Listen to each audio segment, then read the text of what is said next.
A big shout out this morning to Discovery Middle School students. They were our partners while filling sandbags yesterday at Fargo's Sandbag Central. But we also did a little bit by hand before we moved to the Spider with the students. We also got a chance, though, to talk with Fargo city leaders about the efforts, and they say they still need plenty of hands on deck to fill the bags, especially during the afternoon shifts. Fargo wants to have 1 million sandbags ready to go ahead for this year's flood season. And I have to say, Lisa, she was taking some pretty big scoops of sand yesterday. You were making mine look pretty piddly. You know, I really had a lot of fun out there. I really did. I feel it a little bit, but it's a good pain in my back this morning, as I know we helped out a little bit yesterday. Absolutely. Good morning, everyone. Thanks for waking up with the Valley today. I'm Lisa Bedell here with Jordan Schreier. A few sore muscles after sandbagging or filling sandbags. We're just getting started now with our nonstop news and weather to the top of the hour to help you plan your day. And it was 10 years ago today, and many people still remember the intense scramble to get ahead and stay ahead of what turned out to be the record high flood in Fargo-Moorhead. Here are some reminders of just what the Red River looks like at 40.8 feet. This is the Main Avenue Bridge between Fargo and Moorhead, and it was one of the last crossovers that remained open between the two towns as floodwaters made their move that spring.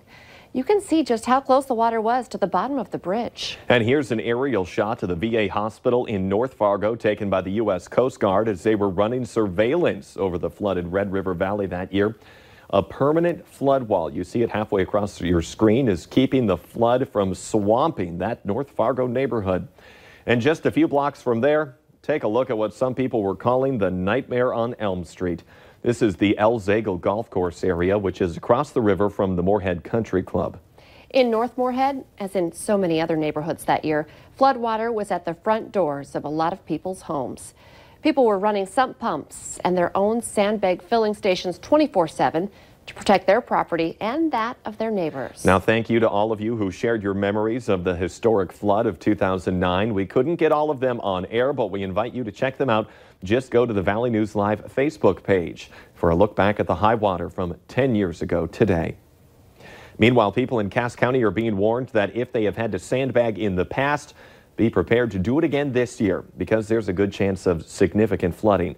Much of the concern has to do with the close proximity of the Cheyenne and the Red Rivers at Harwood. Cass County is also reminding people that their sandbagging operation is different than the efforts in Fargo and other locations, and that they are in dire need of volunteers to help get 300,000 sandbags ready.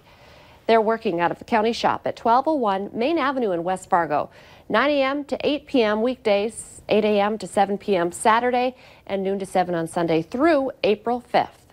Volunteers can call 239-6700.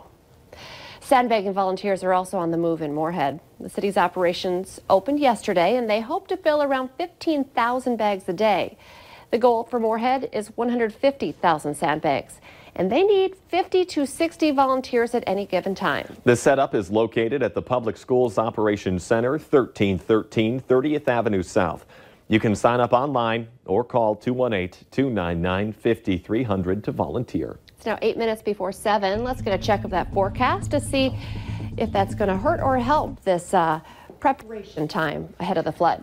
And it looks like we're starting off with temperatures pretty mild for this time of year. We're into the lower to mid 30s right now across most of the viewing area, but temperatures are not really going to rise very far. We have a lot of cloud cover today and winds mainly from the northwesterly direction. That will flip around to more of a northerly direction going through the day. Wind speeds now 5 to 15 miles per hour. We might add a little bit of wind to that going through the afternoon. Now, there's a very slight chance we could see a few snow showers in our far northern counties, and it looks like the moisture to our south will stay mainly in South Dakota, and we are seeing partly to mostly cloudy skies as we stay dry across the viewing area. Had this cold front giving us the clouds, behind it a cool northerly wind. We're on the cool side of a high pressure system that will eventually work its way over us and give us more sunshine as we approach and then go through the weekend. Hour by hour forecast shows that we are going to see temperatures not really rising very much. There is your high temperatures today into the lower 30s up north, mid to upper 30s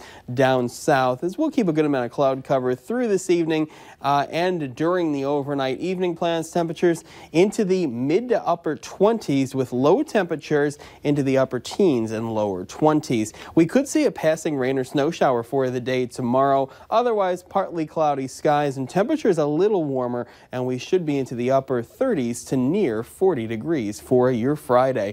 Now, extending the forecast for the day tomorrow, there's your high of 39 and partly cloudy skies. Now, for the weekend, we're going to be into the low to mid 30s with mostly sunny to partly cloudy skies. Pretty cool for this time of year, but up to 39 on Monday, mostly sunny skies through Tuesday with a high of 42, and then 45 for Wednesday with a slight chance of some showers.